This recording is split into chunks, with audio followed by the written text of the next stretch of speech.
Figured. Let me say, and I'm Rhett. But we're keeping that. Sure. Welcome to Ear Biscuits. I'm still Link. Oh, but I want to do it. I want to do it. I wanted to force us to keep the first one. Now you've screwed up twice. Yeah, I'm. You see what happens sometimes, guys? Sneaking it in. See, this is how sometimes it doesn't start. We'll definitely use both of those, Link, but just go ahead and start it the same way we always do. Welcome to Ear Biscuits. I'm Link. And I'm Rhett. This week at the round table of dim lighting, we are exploring the question, is watching sports a waste of time? There was a dramatic pause there. What was that? I forgot. I forgot what the question was. Today we're exploring the question. Will I remember what we're talking about? I almost said, are watching sports? And I was like, no, that wouldn't be how you start that sentence. Is watching sports a waste of time? See, you're having a grammatical debate within your mind about a sports sentence. I was I'm still intermittently listening to that, the podcast, the Joe Rogan podcast when Elon Musk was on, and he pauses. It's a long one. He pauses so long when he's asked a question that I feel like it's affecting the way that I'm beginning to think.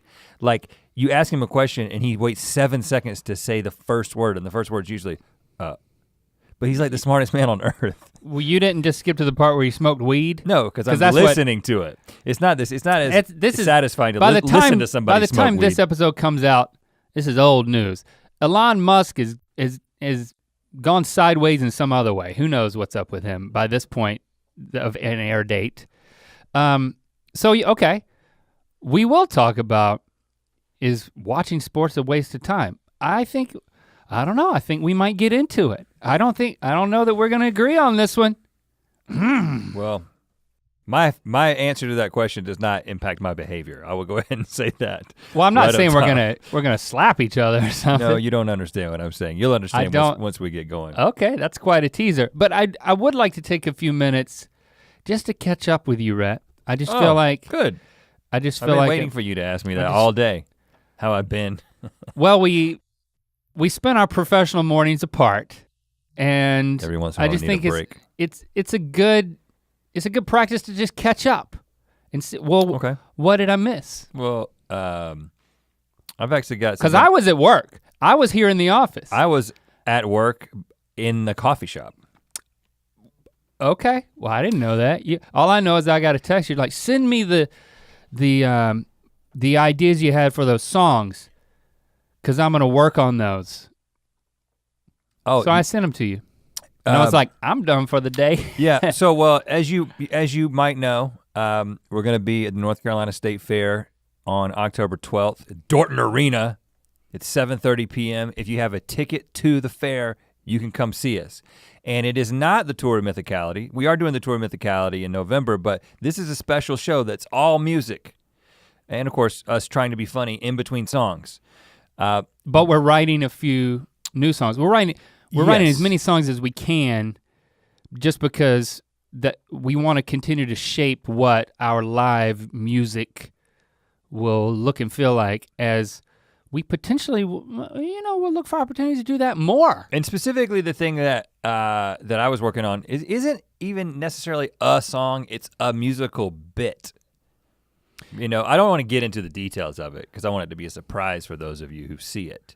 It's gonna be good though. I'm very excited about it. But I'm sorry, can I just break in 1 second and say that I just wanted to acknowledge that in the last podcast, we set up an assignment for you guys and we're still processing those things. So part 2, to follow up with last week's how we interact with YouTube as users, we asked you at the end of that last podcast to tweet us, #earbiscuits, any recommendations you have for things that you think that we will actually enjoy on YouTube as a platform as viewers. So continue to let us know about that. And when we think that we have gathered the information and we have an opinion, we will do the follow-up podcast. So no promises as to exactly when that will be, but we will be watching, noting, and we will come back. So I'll tell you what I was doing.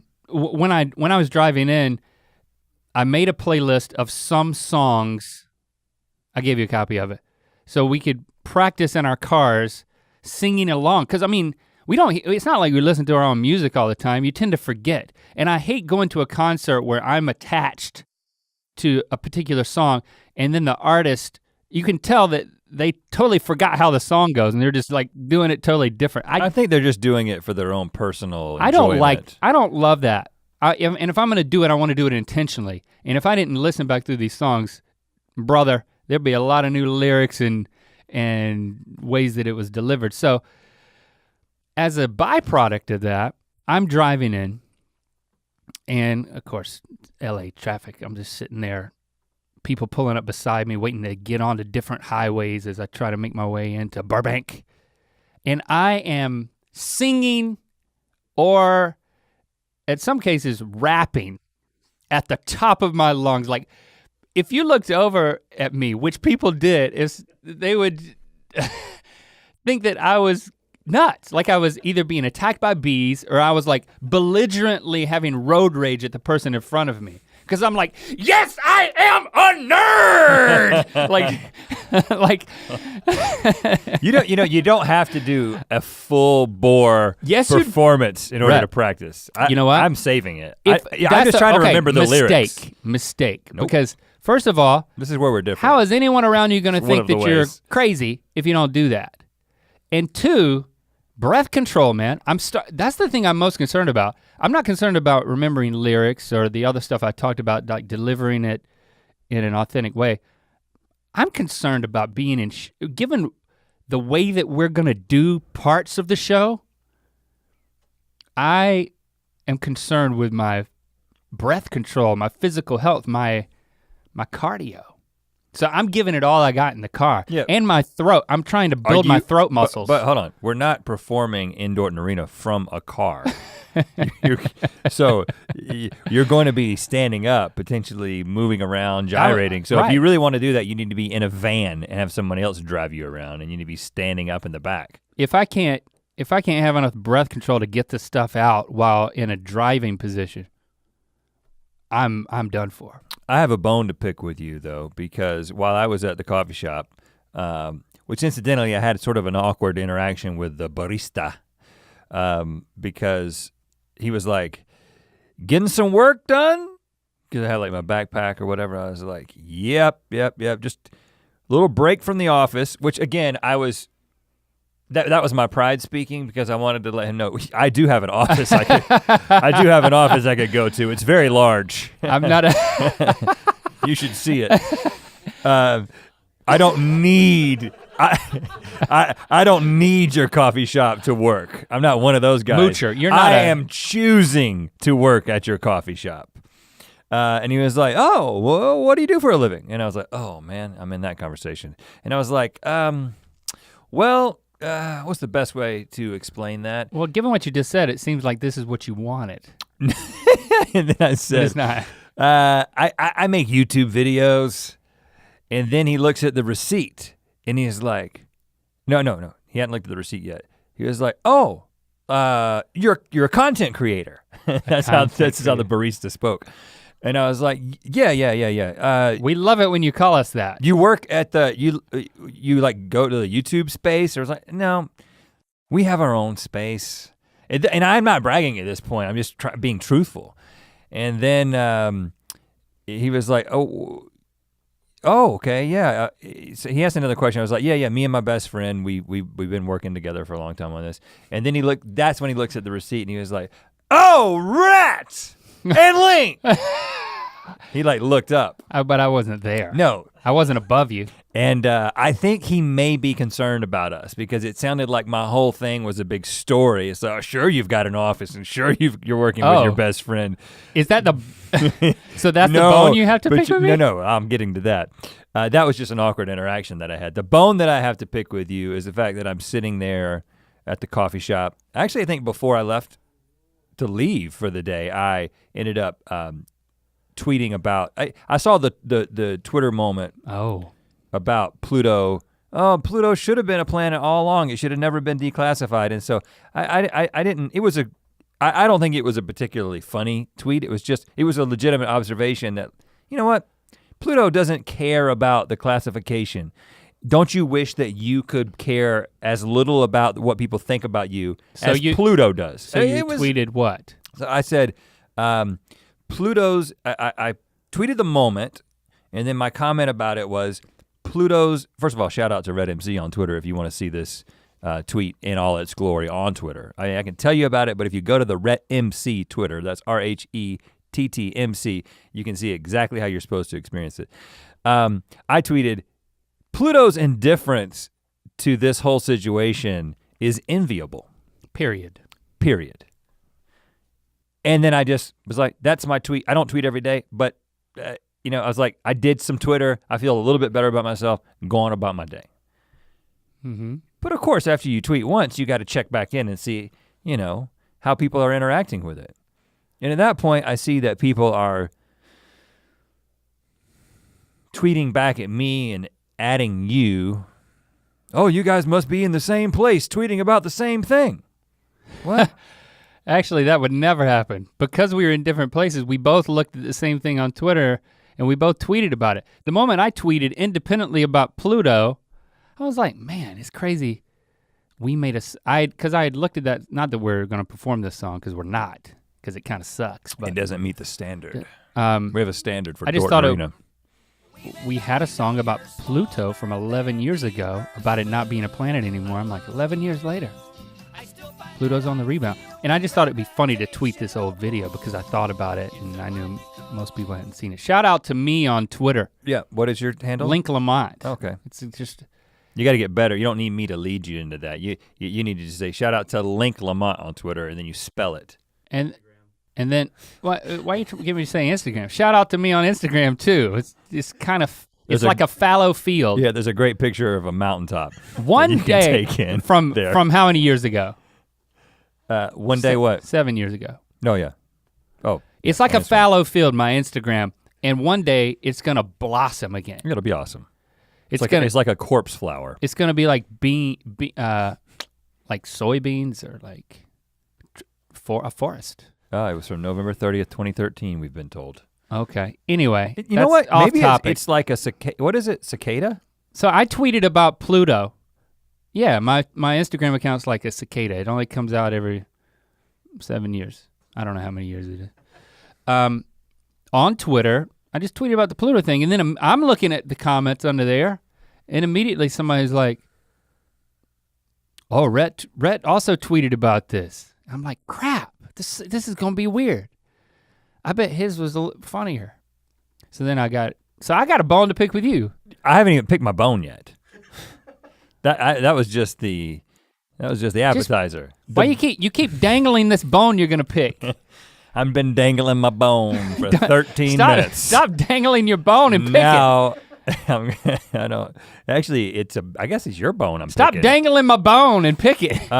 So I don't know whose bone it is and I don't know what picking it is, but I saw that you tweeted another tweet that was unrelated to Pluto, and it was, you took a freaking screenshot of my text to you and made it seem like I'm just texting pictures of myself to you.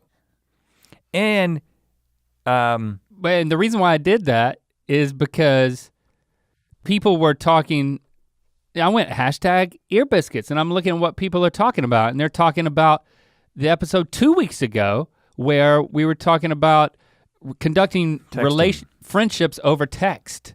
Right. And then what we decided at the end of that was, you texted that GIF of yourself to me, we were making fun of it. You did it during the podcast, and I thought it would be funny to share that. I did it at the end of the podcast. I don't even know if it made it to the end. I think it was maybe even after it had cut off, but okay. You texting me right now? I did. I'm looking at it on your phone. Oh gosh, seriously? That's hilarious, isn't it? Where is that from? It just typed in Rhett and Link. It's me giving the double thumbs up. It's like a. Is that from something? Did you do that? I don't know. I don't remember it, but it's not computer generated. It took me a second to find it. You did do it just to be funny, but then after that, the next day you tweeted what you were wearing. Didn't tweet. I mean, you texted me. Yeah, you texted me. And I just thought it would be funny to make a private text conversation. But I could have had very public because it related to that. I could have had hashtag ear biscuits that conversation. could have been very compromising. I was having with the people. Okay, so We text pictures. What are you upset about though? Well, I'm gonna tell you. We text pictures of what we're wearing to different events so that we don't end up wearing the same thing. And I was like, I'm gonna send Link a picture and I'm gonna make a funny face in it because I send him pictures all the time and it's just so utilitarian. You got Jesse to. I was like, Jesse, take this picture of me so I can send it to Link. And I was like, I'm gonna amuse him a little bit. So I gave you the sideways thumbs up. Which was a great application. You were being a friend, you know? It was great. But you weren't, because what you did is you took a picture from the privacy of my bathroom, which had it had like the surface of my bathroom sink. And the floor. And I look over there and I see there's like a big vat of moisturizer, like lotion. Like, what does he do with that? Is he picking his bone with that? and then there's a dark thing on the floor. It almost looks like a sweater condom, but it's just all it is panties. No, it's just a sock. It looks like a winter condom. Like a no-show. Well, you have sock. You have to think about the different conclusions that people can draw. Okay? Well, the conclusion that I tried to get people to draw. It's not even winter time. Shut up. Was, look at Rhett just sending, after our conversation on Ear Biscuits, now he's trying to be so friendly that he's sending pictures of himself constantly. And the pendulum has swung too far. That was my tweet. That was smart. That was good branding. Oh, thank you. I value continuing these conversations on Twitter, and that's my way to do it and give the people what they want. A little candid shot of Rhett in his restroom. But I will say, I was bending the truth a little bit. You know, I was just giving you a hard time and people couldn't read between the lines enough to know why you actually sent those two Somebody pictures. did though. I saw somebody comment on it and they said, he's sending Link what he's wearing because they saw I left the text that you sent off. That picture from the red carpet at some event, I don't know what it was, I can't remember. But they were, he wore that. And we went to the screening for Kidding. Jim Carrey show. Yes. But I will say, before I hit tweet, I literally zoomed in on your bathroom countertop and looked at that moisturizer. I scrutinized it. Mm-hmm. And why is it such a big vat?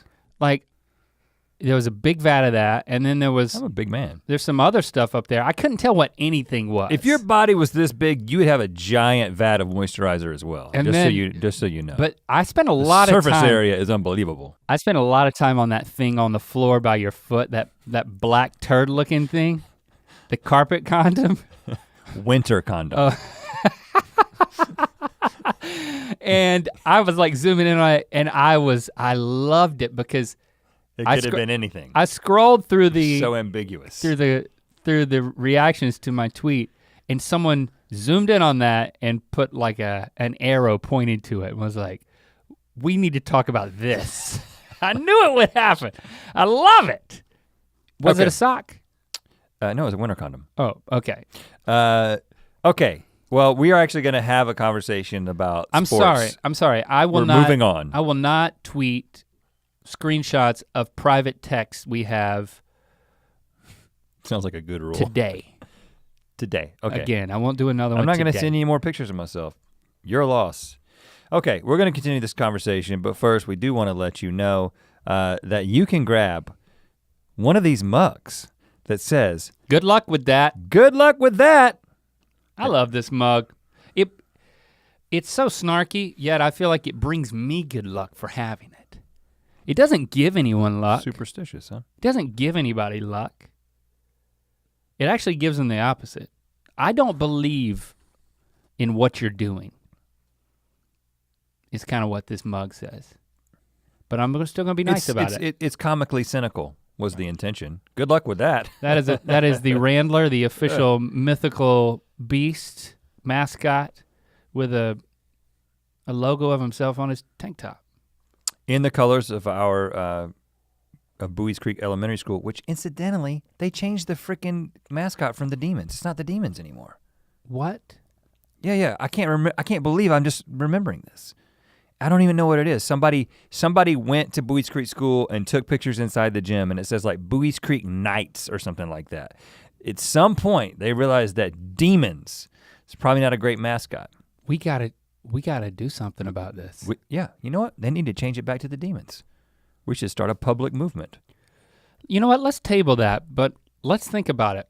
Okay, is this still the ad? Still the ad. You can also get Link's shirt, mythical.store. You can't get my shirt. You can't just get a blank navy. You'll have to We should sell blanks. You'll have to go to the Hanes section of Walmart to get that. Okay. Okay. When you don't shoot blanks, use a carpet. Winter. Winter. It's not carpet, it's not made of carpet, that would be horrible. But what is it made of? I don't know. So, Mythical.store. Okay, let's continue. Sports. Let's get into sports. I successfully delayed us talking about sports for 20 minutes approximately. well, I feel like I need to address this right up top. I think I need to address those of you who for some reason haven't already clicked away because you're like, I don't wanna hear him talk about sports, I don't like sports. This podcast, this episode of Ear Biscuits is for you. If you don't like sports, if you do like sports, you don't have to like sports to appreciate the conversation we're going to have about sports. And we're not even really gonna have a conversation directly about sports. We're gonna have a conversation about the merits of watching sports, of specifically being entertained by watching, and I would say on television. I'm not even necessarily talking about going to sporting events, which I feel like is a different experience. I feel like they can be lumped together and it doesn't change how I feel. We can lump them together, but at least when you go to watch a sporting event, it's like, if I've had people who say, I'll go to a basketball game or I'll go to a hockey game and kind of experience the group thing. Yeah. But I'm just talking about a man like me, a man, a woman, anyone sitting down on a couch, just watching other people do stuff in a completely disconnected place. Is it worth it? You know what? What got you thinking about this?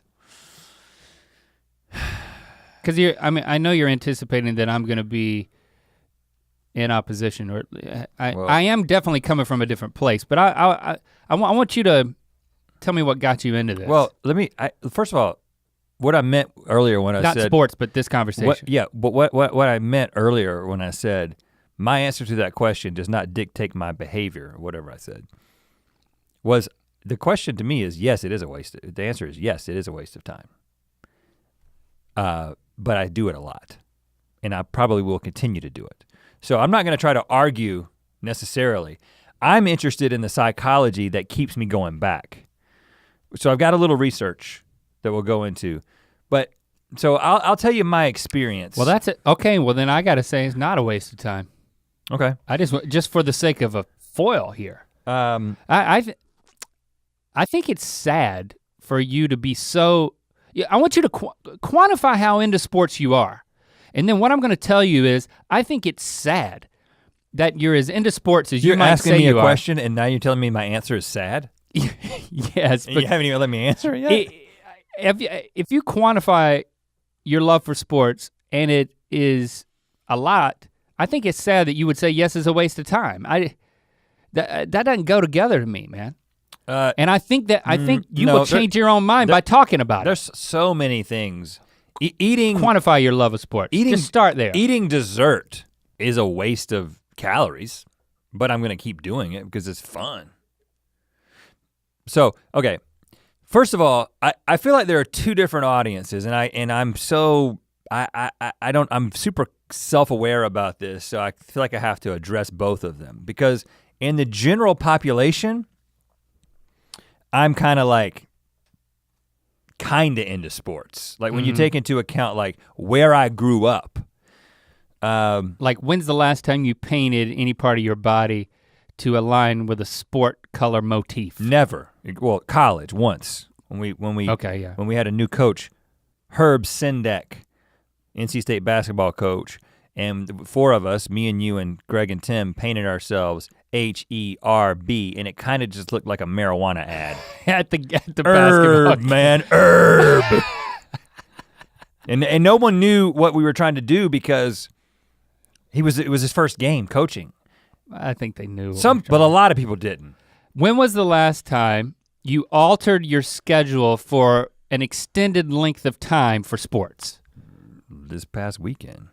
Now we're talking. Yeah, so that's what got me thinking about this. So I am on the scale of people at Mythical Entertainment, I am on the very top end of the spectrum with just a couple of other people who care about sports. But in normal groups of people, like okay, Alex here cares about sports. He watches Michigan sports. We talk about college sports, and Darren cares a significant amount about sports. But when you take your place on that continuum and you apply it to the greater, just the general population, you're low on the I just feel like fanatic scale. I feel like I'm just average dude, but I don't know. And I get the sense whenever I talk about sports on the internet, just like I did in my little rant that I did at last season of GMM, which I really thought was gonna be awesome and was gonna get shared by a lot of people, and it wasn't, so still regret that. But just like when it burned you a little bit, and that's informing this conversation. Yeah, when I talked about it, when I talk about it on the internet, the people who interact with me on Twitter, they seem to just not have any idea what I'm talking about, nor do they care at all. It's as if the majority of people who comment on things that we're a part of on the internet do not have a space for sports in their life. Yeah. And it's like it's been taken up with either us or things tangentially related to us and more related to the internet. And that, I think your clarification, those who comment. Mm-hmm. So people who comment unsolicitedly, is that a word? Because what actually happened recently was a couple of weeks ago, we did an episode and then in Good Mythical More, it was the Good Mythical More with the Kobe episode. So we're back in the studio and we went through ugly basketball shoes. And for those of you who are fans of us, Kobe Bryant, the guy who was on that episode, he was a very good basketball player. Yeah, and so I made a joke about the Fab Five, you know, the Michigan. I know, man. 1991 or so, I don't know what year it was. Somebody out there would know, but I made a Fab Five joke about the Chris Webber shoe, and there's an extra timeout in the shoe because of the whole timeout thing. It looks like they have a cheese grater on the bottom. Like you can grate cheese with the side of your shoe. That's pretty good. Yeah, here's the thing, you unfold that little part that says Webb, you get an extra timeout. Boy, you're really searching for that one. That's like a Fab Four reference, huh? Uh-huh. Were there 5 of them? It's actually Fab Five. Really? There's some people I out there. don't count him after There's that. some people out there who appreciated that joke more than anything that's ever been said on this show, and that was just for you. I appreciated that. Okay, and he's here. Well, Darren was like, I get that, I appreciate that. Then, and I made a comment like, for the one of you out there who understands what I'm talking about, I had 2 or 3 people who have never tweeted at me, who've never commented, tweet at me and say, hey, just wanna let you know that I really appreciated that Chris Webber joke. Never commented, but just letting you know. So I think that You think they're listening right now? I think there are people who are sports fans, but the Venn diagram, the crossover between sports fans and then people who really want to engage vocally with us on the internet, it's a small crossover. For whatever reason. So we are gonna get into some psychology. So get into, first just get into, I mean, you said that you haven't painted yourself, but you have cordoned off scheduled aspects of your life and altered it for sports. And I think this is gonna blow your mind because the sport that has consumed me to a certain level is the sport that most people consider by far the most boring sport to watch, golf. And not only, it's this crazy intersection. How ironic is it that not only is golf, from someone who on the outside, the most boring sport you could watch, it also is by far the lengthiest. Name one other sport where they play 4 days in a row for 4 to 5 hours at a time, and you have to watch all of that if you wanna watch the full event. Could you imagine a basketball game that lasted like 15 hours and you had to watch it over the course of Thursday, Friday, Saturday, and Sunday? Well, wait though, I'd like to see that once. I would like to see. It's a slugfest. Like I would love to, I would watch that once, man. I would watch the never-ending basketball game? Like if it was the best NBA players, like if it was the NBA championship, like one year they're like, guys, they're about to do the, what's the toss-up thing? The tip-off. The tip-off. About to do the toss-up. And They're like, guys, I just want to tell you before we start, this is gonna last 4 days. You're gonna break for dinner. There may be a weather delay. When it gets dark, you're gonna sleep. You're gonna get up the next morning. You're gonna start at different times. But I would watch that. Once. Yeah. I mean, can you imagine them all getting so exhausted? But I digress. Also, in the interest of digression, I wonder what the second longest match play sport is. I mean, I know some tennis matches can go, record tennis matches could be like 8 hours. Like pro level. Jacob, look up the longest tennis match, professional tennis match. And there's probably a baseball game that's gone on for a long time. Yeah, before. Baseball can go a really long, well, not as long as a tennis match, but we'll come back to, go ahead. So you're devoting 4 days? Well, and let me clarify. There's a few caveats here. Number one, I typically don't watch the Thursday and the Friday. I watch the weekend. I watch Saturday and Sunday. I'm also recording all of this, and then I am doing what I call Tiger Vision. And there we have it. You're not watching golf. I'm watching Tiger Woods. You're watching Tiger Woods. And now, first of all, I embody everything that true golf fans hate, because I am that guy who only cares, and I'm only watching because Tiger Woods is in contention again. If you haven't been following, and first of all, when this comes out, this episode will come out. All I've seen is I've seen him play the BMW championship, but the Tour Championship, the final event of the year, will have just finished like last night when this episode goes up. So I don't know what ended up happening. I'm sure I know, and I'm sure I watched it. But yes, I am that guy who, I'm sure we'll both be tweeting about it at the same time. I am that guy who only cares about Tiger Woods when it comes to golf. I am a golfer. I played on the high school golf team, didn't set any records, wasn't that great. Still play occasionally. Shepard is currently going to golf a few times a week, so I'm kind of getting back into it. So is Tiger. There was a period of time in which I watched back when he was the greatest player to ever play the game and was winning all the time. And it was one of those, it was sort of that Michael Jordan, LeBron James factor where somebody begins to dominate in such a significant way that it just intersected with me at a time in my life where I just really wanted to see him succeed. Which was like 10 years ago. Yeah. Well, which is crazy. Well, it was 20 years ago and then wow. up to about 10 years ago. We're getting some feedback on this. The Eisner-Mahut match, the 2010 Wimbledon Championship, took 11 hours, 5 minutes over 3 days. Total of 183 games. Wow, they had to keep coming back? I didn't realize that it was 3 days, 11 hours. So okay, it does happen. That's a sport thing that I almost knew. And tennis is like another potentially boring sport. So anyway, but not nearly as boring as golf. Right. Man. And we're gonna They're constantly playing. Yeah, we're gonna get each other. We're gonna get into why some people for 11 hours. certain things boring but so I admit I am everything that is wrong with golf spectating, because as soon as Tiger had his whole deal, his whole world fell apart because of what he did and cheating, and then he got hurt. And you just said that in a dangerous way, but we'll come back to it. Said it in a dangerous way?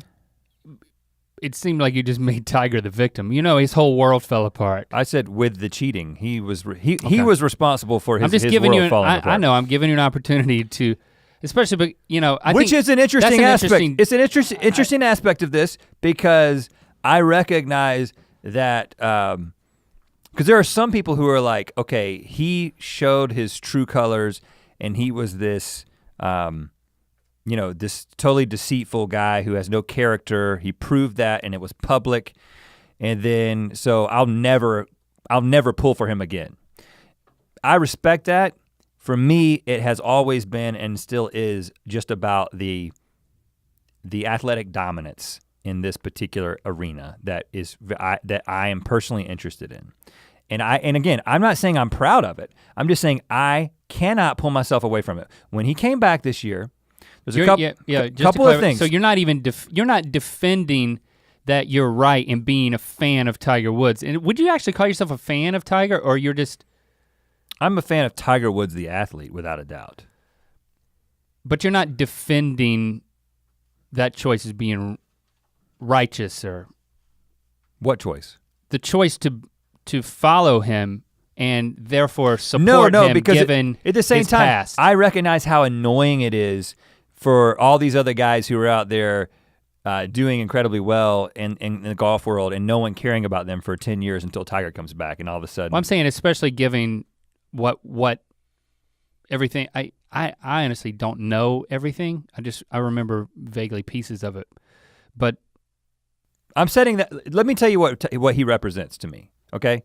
He's 42, I'll be 41 very soon. And he's got back issues specifically, he had the exact same injury that I've had with the herniated discs. He had fusion surgery. He's coming back and he's competing with these guys and he's almost won. And I feel like there's this part of him that represents this 40-something-year-old guy who still has it and can still compete. And I feel like I am pulling for myself in some ways. Strictly talking about athletically. In spite of the fact that he cheated on his wife and whatever else he did that I may not be able to remember. I'm conveniently setting those things aside, and I recognize I'm conveniently setting those things aside. Well, I think it speaks to the power of sport in your life, that it's not about him, it's about you. Yeah, and so. On a brain level, I mean, there is science that says that when you watch sports, you're not just, it's a relationship, your brain interprets it as a relationship and you're in it, you're a part of it, it's you, whatever that team is. And so it's a very powerful thing psychologically. Yeah. That has much less to do with, I mean, you may be intimately acquainted with, in the world of football, the whole concussion injury thing and like that just, it doesn't make sense. How could you understand what's going on with people with their brains and still support it? Or I mean, people will say the brutality of boxing. There's something that I think you're hitting on there that's very fascinating, that it's about it. Of course it's about me. It's not only that it's about you, but there's this deep, ineffable connection that certain people, not everybody has. And so when it comes to Tiger, I can see how the things that you rattled off very much make it about you. And so that starts to make sense of why you would devote your entire weekend to it. And I'm exaggerating a little bit because Locke and I were watching the third round of the BMW Championship at home on Saturday. And Locke has gotten into it as well. Locke's played a little bit of golf. We're gonna talk a little bit about what the research says about if you've played a sport, if you have a physical connection and appreciation for a particular sport, it actually, what's happening in your brain is one of the reasons that you find it not boring. I could only imagine if I never played golf or had an appreciation for what it's like to do what they are able to do, that it would be the most boring thing I could possibly imagine. Yeah. But we're sitting there watching it and we're like, we get really into it. Like we get up, we yell, we give fives. You've seen how ridiculous the Tiger fans are on if you watch just for a little bit and you see how crazy these people react to golf, to a little ball going in. Well, the thing that I've noticed when I look over your shoulder, because I saw you, it was a Monday and the tournament, a tournament was continuing and you were doing your Tiger Vision. But I couldn't do Tiger Vision because it was the live stream. He would drive the ball off the tee. That's a good swing. And then he would, all of a sudden, the shot would be on him, but I would just hear, at first I was like, after he drives the ball off the tee, multiple people are injured. Oh! I know, it's like, that's literally what it sounded like to me. It's, rah! Ow! They get so into it. They get so into it. Like, as much as any football game. It's like you pull somebody off the front lines of like a Gettysburg and you're amputating them at the ankle extreme. Or something. But so, and I was telling Locke, I was raucous. like, I need Tiger Vision because Tiger Vision for me is I've recorded the whole thing and I wait until I won't catch up with live because I stay off of the internet, and then I fast forward and I wait until I see the red sweater or the red shirt, that's on a Sunday. And I stop, and sometimes I get it wrong, and sometimes we see a puck go in, and I'm like, Tiger Vision is really tough. I just want a program that is just Tiger Vision. So many people would pay for Tiger Vision. I know it seems like it's so anti the sport, but I just want to see what he's doing. And then anyone who's actually competing with him and is relevant in comparison to him, I'd like to see them every once in a while. I'm sure they've thought about just putting a camera. There's a camera following him the whole time, right? Why can't you just watch that stream? It's like freaking a la carte some viewing. They like Golf Channel will do that sometimes, where it'll be, you can follow a featured group. I don't want to follow the featured group because it takes the featured group 4 hours to play. Oh, okay. Yeah. I want to see Tiger's highlights and see a score change, but all back to back in like a 40-minute period. I mean, honestly, how much time are we talking about? He's on screen doing his thing. It's got to be less than an hour. I think you're describing Sports Center. But it's not the same, because I don't feel like just watching the highlights do it, because I don't know. It's psychosis, man. I'm not saying it's healthy, and I haven't even gotten to talk about NC State sports yet. Let's skip to that then. Okay, the other thing that's happening is this freaking football season again. And I don't care about NFL football. I'm from the South, man. We watch college football. And yeah, there's Carolina Panthers, but they weren't around when I was growing up. And plus, they're in Charlotte, and that's a Carolina town, and we're NC State. I don't care, who cares, right? I care about NC State sports. I care about the football team. And so I have made it a point to find where the game's gonna be being broadcast, and then I do watch that mostly in real time. Sometimes I'll like skip the first half and kind of catch up, but I do rearrange. Why? So what I would say. Because I don't. So what I would say, well, the reason that I watch it is because Can I tell you the reasons why I don't? Because this will be really quick. Because they lose a lot more than they win, and I experienced so much disappointment when I was close to it, i.e. in college and going to some games and then getting out of college for the next few years, trying to maintain my allegiance, and it just heartbreak. That's the Wolfpack MO. I don't believe that that's why you don't watch. Plus, I'm no longer that into it. I just got other, it's definitely not fun to watch and lose much more than win. It's just not. But okay, yeah, but that second part of the equation is not true with NC State football. So we're actually pretty good at football now. Oh, really? I feel like if I started watching, we start losing again. That's called sports superstition, which is a totally different thing we can get into. Well, I definitely believe in that. Yes. But you don't have to refute me, just keep going. No, yeah, that would be what I would say if you were watching Carolina football this year. Carolina is the worst team in the ACC. ECU beat them by 20 points. Maybe I should start watching. Okay. I mean, so it isn't about that. For me, it's definitely not about the fact that we're winning or that we're losing. I gave up at a time when that was the case. For me, it is about, I have placed some portion of my own self-worth on the performance of the sports that I watch. I don't watch sports disconnected. There are some people who are like, just show me a college basketball game. Just show me a sport. I don't care. I won't watch a random basketball game. I won't watch, like even when March Madness is around, it's like every once in a while I'll get into like following a team, but what I have really connected with is NC State sports, and then a few random athletes like Tiger Woods, usually somebody who's like dominant in their sport, like LeBron James, which we'll talk about how he's complicated things and coming to Los Angeles. You sure you don't mean Ginobili? Exactly. So, but with NC State, and interestingly, so what I would have said before I looked at the research is that there's a portion of my self-image and self-esteem that is tied into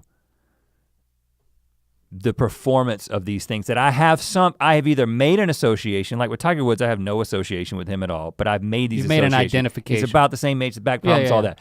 With NC State, it's where I went to school. And that comes up in conversations now with people. I mean, on any weekly basis, you'll probably mention that you went to North Carolina State. I've actually found that to be true of myself.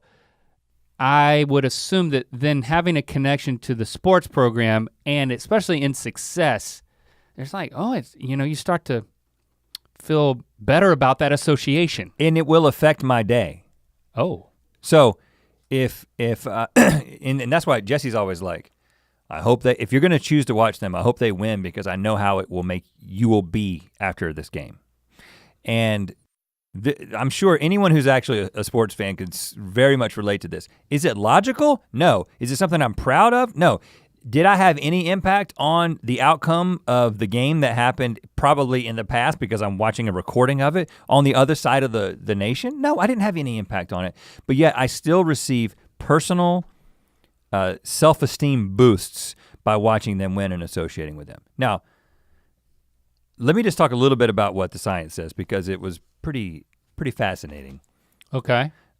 Because my theory is that it has to do with your upbringing. I think knowing about you and about me, I trace it back to that. So well, definitely that's what because if you go back, my dad was and is a huge sports fan. Again, mostly college, very much Georgia football. Like he watches all sports, but like the thing he's passionate about, the thing that he has tied his self-esteem to is Georgia football. Completely? His self-esteem is completely tied to when it comes to sports. Okay. And he takes it harder than I do.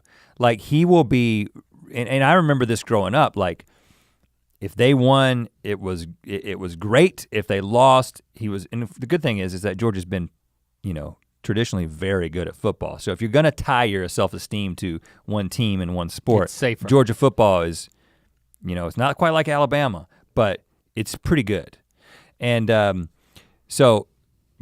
definitely, I remember the way that we experienced sports, and we would find it in anything. I remember watching really competitive tennis matches and golf, and back when there was no sports channel, there was no ESPN, and so the major sports championships were on network television. Everybody watched them in real time, and you watched them with your family, and my dad and my brother and I would sit there and we would watch these things just intently, like everybody would know about it. Super vivid memories of like Boris Becker playing tennis. Gosh. You know what I'm saying? Like, yeah. And caring so much about it and identifying with it. So it was in my household, so it was ingrained in me in that way, as far as the nurture side. And for me, it was not. Right, so yeah.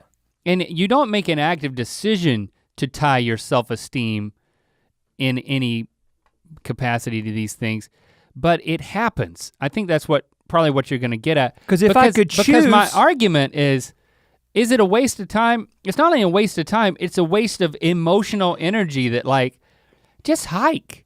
Just go on a hike. Like, connect with nature, bring people along that you love, and listen, I don't feel good after I do it. So let me also clarify that.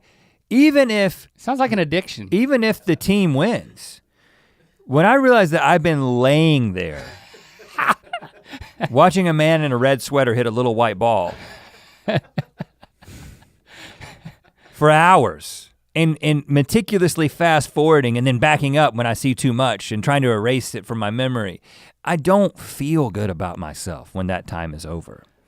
I just don't, and I don't feel great. Maybe it's the color red because NC State and Tiger Woods, I don't know. Incidentally, that is something the research shows is that people, sports teams who wear red are more feared. But that has not really come into play with NC State. So, well, maybe times are changing though. So if more scientists like sports, then all sports teams would be hues of red. Right.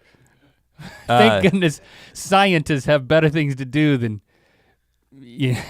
Well, okay, speaking of scientists, now when you begin to look at what scientists say about the psychology of sports fandom, you realize that there's not a whole lot of people who are thinking about this. There hasn't been an incredible amount of research devoted to this. No funding, nobody's getting grants to study fan psychology. They already know how to make a lot of money off of it.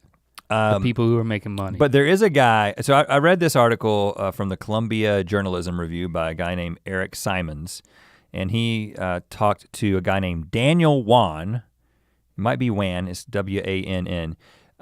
He's at Murray State, and this guy is he's described by most of his colleagues as far and away the leading sports fan psychologist in North America. in Murray State in Kentucky. Okay. So he has no grant funding, but his specialty is studying this. And like if you go to his Murray State like professor page, it says, in particular, I am interested in the causes and consequences of sport team identification, i.e. the extent to which a fan feels a psychological connection to a team. Which is incidentally exactly what he says to his barista when he works from the coffee shop. What do you do for a living? Well, let's see how I can explain this. Go to murraystate.edu. He does what now? I was thinking of my joke so hard I didn't actually listen to you. He studies why people watch sports. And okay, and he has I'd like to study why he studies that. So he, according to Eric Simons, when he talked to Daniel, Professor Juan, he said there are 8 reasons. Let me just go through these. People like sports because they get self-esteem benefits from it. Also because some people have money on it. Because their boyfriend or girlfriend or family member likes sports. Because it's exciting. Okay. It is exciting. I mean, I've experienced the excitement of being at a game and something thrilling happens and you're there with people you know and I don't know, not everyone's vomiting. Because it's aesthetically pleasing. Because like the theater. Aesthetically pleasing. Yeah, because like the theater, it is a venue for emotional expression.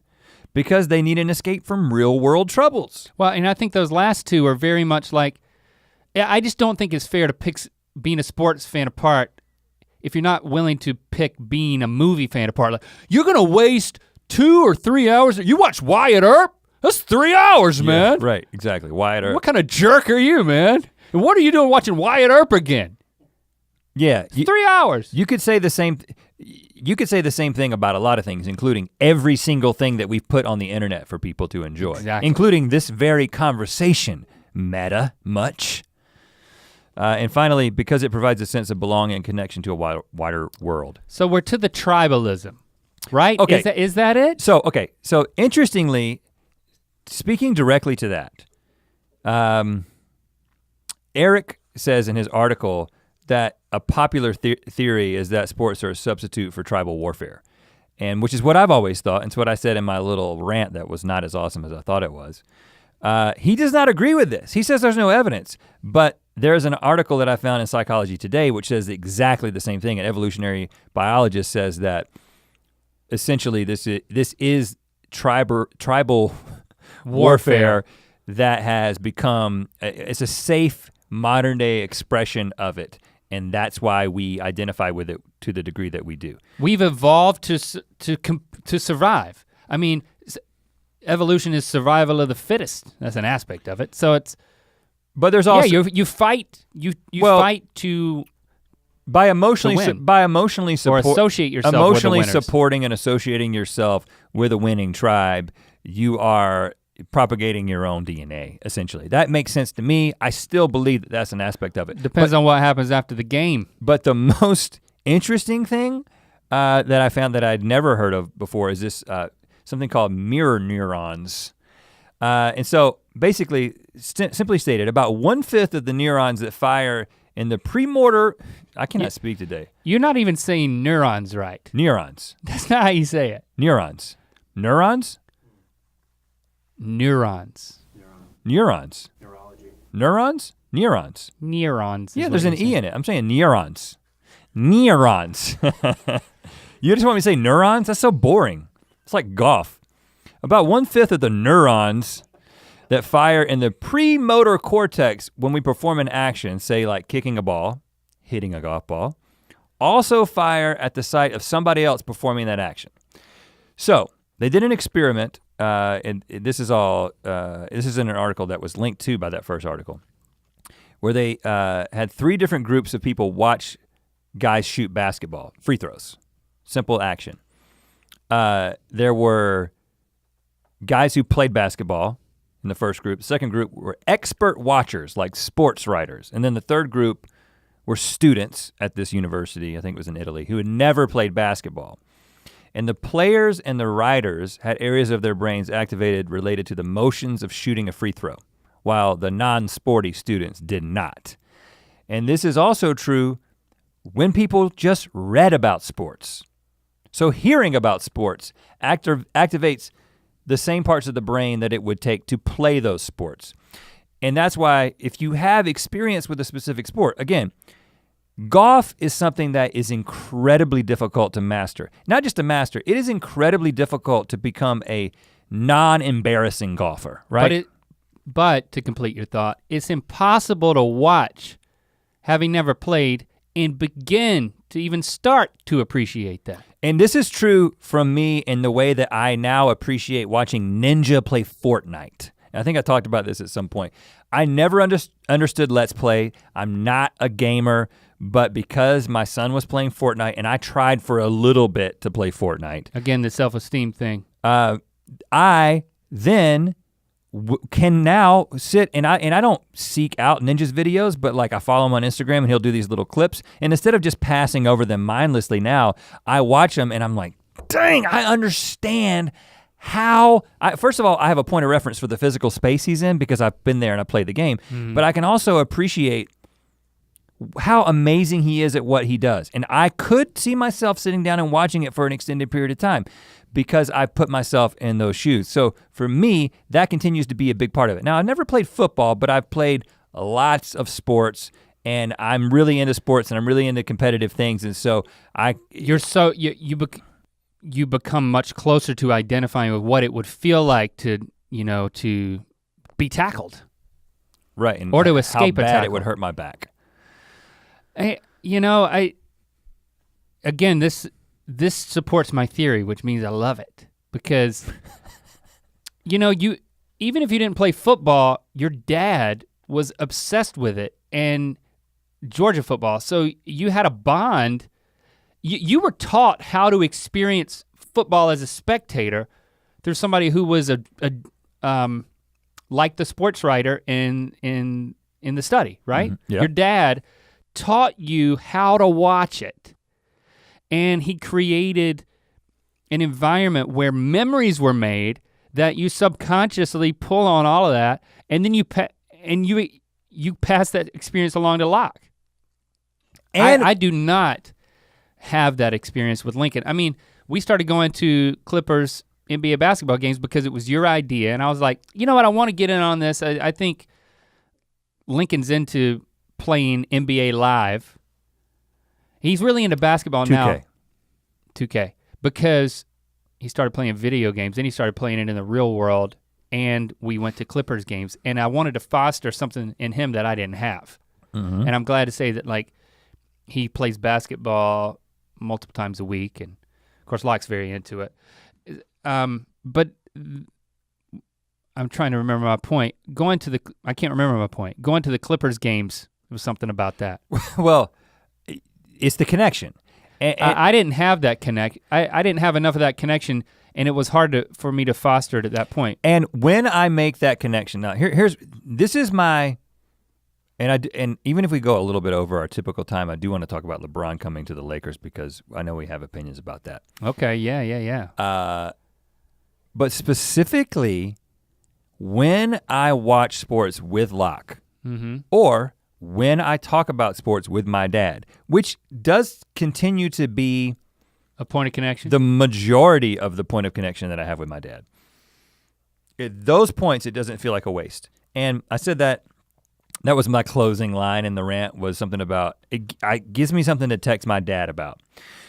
Well, and you might say from a psychological perspective, so you don't think it's a waste? You shouldn't need this in order to connect with somebody. You should connect with somebody on something more personal that you share between the two of you that's more direct and not some, intermediary thing. But the fact is, when I sit there and watch Tiger or NC State by myself, which ends up happening, Locke's doing a bunch of stuff on the weekend, at those points it feels like a waste. When he's there with me and we're watching it together and we're like really getting into it, and the trifecta is we're watching it, they win, and he's there.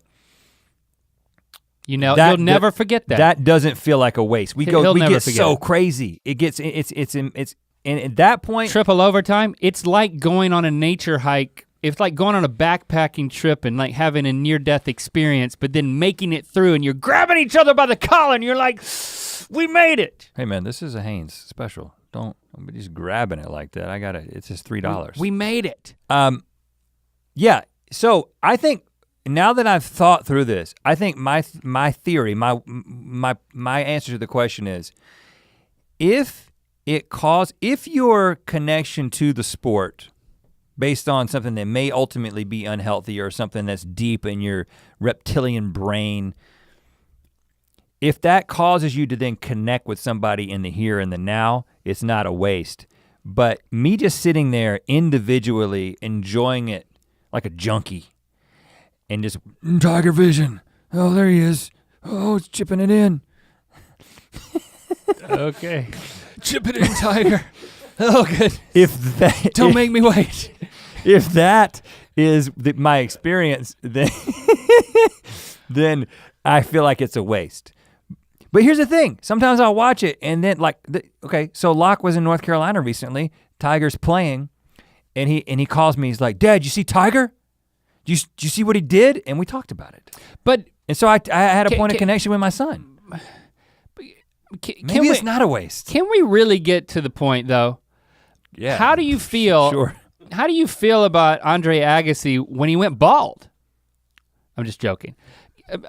Do you really think that you have to justify being a sports fan with a connection with your son? I do feel that way.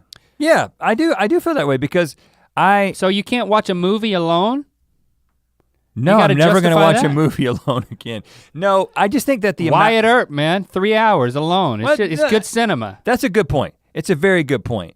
But I don't. I don't know. I think you got to go all the way, and you got to defend it as just a form of recreation. I feel like there's a difference. Here's the difference.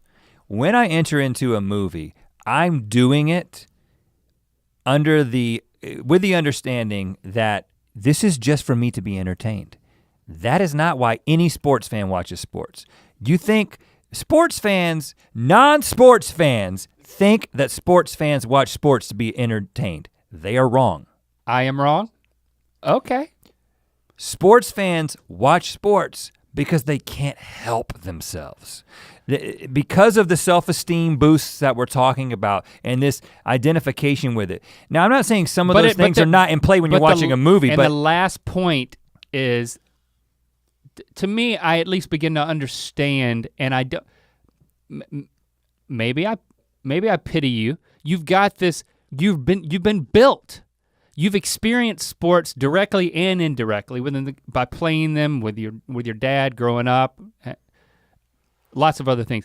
It's a part of, like, watching it is some magical connection that I do not have because sports was only associated with anxiety when I participated.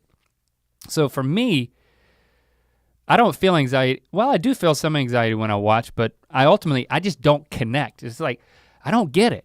You know, it's very much, it's a biological language that you're having with this thing. Yeah, well, I don't disagree with that. But what I'm saying is I don't feel like it's the same thing as watching a movie. Because when I go into a movie, I'm going into it completely selfishly to be entertained. And yeah, it's cool to do that with somebody, but I could do that on my own. But when I'm watching sports, I'm not choosing to do it to be entertained, because if it was about being entertained, then you could substitute someone who wasn't Tiger Woods, which has happened every single weekend this year, who in that instance is better than him. And I don't wanna watch Bryson Shambo Vision. You know what I'm saying? I could care less about that. He's better than Tiger right now, but I don't wanna watch him. It's not about being entertained. It's about this psychological connection to something I'm hoping that someone can accomplish for me that benefits me in some way that I don't even quite understand. I think you're describing, actually, and don't sell that short. I think you could spin it the other way, and you could then be building your case that this is a deeper form of entertainment for you, a deeper form of connected recreation. In the same way that someone may describe 10 years down the road how much more advanced virtual reality will be. You don't understand, when I'm in it, it is me. Well, and I do think that we connect with entertainment that is, taps into our empathy. You know, when you can relate to a character and you are putting yourself in the shoes of a character and you want them to win. That is how you enjoy the best stories. I agree with that. I just don't think your landing point should be that you should slough this thing off and like, well, as long as I do it with my son, it's a legitimate, it's more than just a form of entertainment that feels like I actually should be going to therapy for it. But there's tangible, the reason I think that I could do that is because there's tangible benefit in that approach. There would be tangible benefit if I took it out of my life apart from the connection that I made with other loved ones. Oh, well, restate that. I'm saying that if I sat down with my therapist, I haven't discussed this with my therapist, but if I said, explain all this and he was like, well, I think you should watch sports with your son, but I don't think you should watch it by yourself, then I would be like, I understand the logic behind that decision and I can't dispute that. I mean, it's not my place to tell you what your position should be. Because I'm already watching movies and television. I'm fighting on behalf of sports fans to not, at the end of this conversation, have made where they're coming from illegitimate or dirty or something that needs to be fixed. Okay. Because hey, I think it's stupid, but you, my friend, have got to champion this. We got to do it for them. You got to be. Here's what I'll say. If you enjoy these things, I don't think it's stupid. By the way, if you enjoy these things by yourself, if you enjoy these things, yeah, because you're like the cable news producer that wants there to be two opposing opinions. You're an American cable news. You're like a Fox News producer right now. We don't have to have two different opinions, but we can because what I am going to say right now is I'm actually thinking about that thin slice of sports fan that is listening. Maybe it's 50%, and I think I've learned things. I think you've brought things to light that not only make me empathize, but it's just like, you know what? I kind of envy that deeper connection. You know, I don't have it because of those things were missing from my upbringing. So I actually feel jealous. So I'm starting to think maybe you don't have to defend yourself. You're just like, it's actually a magical connection. But if I don't feel good after I do it, then I think I could. That's probably a problem. So now you can take an experience you have while watching sports alone and then connect with someone else after the fact. That's what happens all the time. Oh, you're a Pittsburgh fan too? And then you're into a conversation. So I'm just saying if it benefits relationships, then I see direct social benefit. But I also recognize that in some ways we're just tapping into some deeper something in our brains that doesn't necessarily need to be fostered. My opinion is not going to change anybody's behavior, I don't think. Sports are not going away anytime soon with all the changes in the landscape. Let's just talk briefly about LeBron coming to the Lakers and how we think about that, because we haven't discussed it in detail, but I know that we have different perspectives on this. So as Link said, we have been, and I am, continue to be a Clippers fan. A lot of people are like, oh, you're a Clippers fan because of when you moved to Los Angeles. I am a Clippers fan for a number of reasons. Let me state them very quickly. The Lakers, to me, have always seemed like the Carolina of the NBA, right? There's people who like them and wear their jerseys just because they have a winning tradition. And so I, as an NC State fan, I despise UNC. We have talked about this repeatedly. You go all around the world and you see people who have no affiliation with the university who just like to wear the jersey. And they're all about their tradition and all the winning that they've done. And it just makes me sick, right? Yeah, sure, I'm jealous. But when I moved here to Los Angeles, I was like, I don't want to be a Lakers fan because it feels dirty. It feels like just getting into some sort of tradition that I'm not a part of. At the time, Vinny Del Negro, former NC State Wolfpack star, was the coach of the Clippers. And I was like, perfect opportunity. I can be a Clippers fan. So a lot of things lined up. Turns out right after that, the Clippers were just starting to get good, and then they became way better than the Lakers. And then of course, what happened recently. But he did not remain the coach. No, Doc Rivers became the coach, and the Clippers had a little run, but now basically everything fell apart. They had a run the year that, well, it was 2 years ago. That we had season tickets, yeah. Yep. And things kind of fell apart for them, and who knows what's happening. We're in a rebuilding phase. Meanwhile, LeBron comes to the Lakers, and let me just say quickly, my opinion on LeBron is I think he's great. I think he's a great person. I think he's probably the best player to ever play the game, and I tend to gravitate towards people who are dominant in their sport. And so I've been a Cleveland fan simply because LeBron, because I want to see him win wherever he goes. So you're like Tiger. Same exact principle. I mean, well, at least as far as the excellence goes. I mean, you can't deny that. I mean, but unlike Tiger, there are people who do. But unlike my Tiger, mom's husband Lewis, last time he came out here, I picked him up from the airport, and I don't know how we got on LeBron because he hadn't. This was before he said he was coming to the Lakers. He said that in his heyday, Lewis said he could take LeBron. I don't know why. I don't know how he thought. Well, it's just crazy to me. I thought he told you that if all of a sudden he could inhabit LeBron's body, that he could be a better player. I think he said something about like the winning mindset or something. Yeah, he talked about how he's a ball hog and he's not a team player. Okay, well, here's the thing I'll say about LeBron as well. So there's people who don't like LeBron. That doesn't apply to Tiger. At least we don't know about the specific details of LeBron's life, but it appears that he has been a faithful husband, an incredible father, and done all this stuff for his community, and has been very outspoken about a lot of things. And so it seems like the character is there as well. So there's a lot of reasons to pull for LeBron, right? Now, he's coming to Los Angeles, and boy, I'm mad. I'm mad about it because I have too much pride to become a Lakers fan. I like LeBron, but I want him to lose. I want him to lose badly because now I can still be a LeBron fan personally, but my hate for the Lakers and that whole tradition you don't is gonna hate the Lakers. is overpowering. You hate winners because we were losers. Nope. I'm sorry, man. And you know what? I'm tired of losing. So hold on. So you're gonna bandwagon? That's what you're seriously gonna bandwagon? I got season tickets to the Clippers, and you know what? It was a lot of fun. And it just wasn't quite enough to like bake in allegiance. Like I was all in. Like I even knew the name of that guy who came off the bench, the big guy who would shoot threes, Mo. That's his name. That's what I was like, put Mo in. I would say things like that. Like, we need some Mo. Yeah. Remember him? Yeah, I do. Yeah, he's playing for somebody else now. Yeah, he wasn't allegiance. He had no allegiance to the Clippers.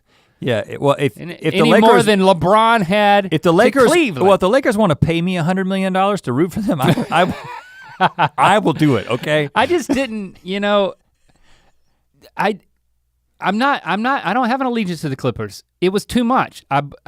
We had a lot of fun, but we bought too many tickets and then we didn't go to all the games. It was too much. And they didn't win. It was a disappointment at the end. And I just hadn't fully committed and I got burned, man. But that's not how not how we make decisions about who we're gonna gonna pull buy for. Lakers season tickets, but if I'm gonna go to a game, and I think it probably needs to be the one that LeBron is playing in. And here's the thing. Because by the way, we bought season tickets, and when LeBron came from the Cavs to play the Clippers, he sat out. He sat out. He sat the freak out. It was like one of the only reasons we were excited about season tickets, and then he sat out. And Kyrie sat out that game as well. Yeah, both of them did. What? Okay, to wrap this up, I will go to a Lakers game with you. I'm not pulling for them. Well, I didn't invite you. Okay. I'll sit in a different section. I don't want you to. Are you gonna like root for them? I'm not. I will go, and it will be pure entertainment to just be able to see I think LeBron in action. That's all I'm giving it basketball right now. Is just I'm going to watch it like a movie because you know what? I kept score for the girls' middle school basketball team. That's my only connection, man. When we went to I watched like half the season, and then we take. Are you like keeping score in your head? We take our friend rebound, and he's like explaining what a triple double is, and I realized I didn't even know that was indicated on the. like I could look at that score. I realized wasn't even enjoying the game. I'm gonna go watch LeBron just like some fair weather dude, but I'm not a fan of the Lakers either. I just give up. Okay, good. As long as you're not a Lakers fan, you just can't be a Lakers fan. Kevin Costner, boy, he is something. Put him in a Western, boy, he's great. Is he a Lakers fan? Was that your callback? It was a Wyatt Earp callback. Was this a Wyatt Earp callback? Yeah, remember we watched that together. Yeah. I think it was his best performance. It's long now. Boy, he's horrible in Field of Dreams. I try to enjoy that. Okay, I don't know if we've come to any conclusions. So the LeBron thing, you can't do it because I'm not gonna be a Lakers fan. I don't you're care. a loser, man. If the Clippers leave Los Angeles, I will reconsider. If it wasn't for what you just said to everybody, you could have just been a Lakers fan. No, because people know that I'm a Clippers fan. People don't know. Enough people care. know. I don't do that. I don't flip, man. I'm not a flipper. I'm not gonna do that. You're I'm consistent. a loser. Yeah, I'm a loser. I'd rather be a consistent loser than a flipping winner. A fair weather winner. Yeah, you can always be a winner. You just see who the best team is and you root for them. But I do lame. agree that I can't just say, I'm a Lakers fan. I can't do that. Right. You're screwed. You're screwed. I'm out. Okay.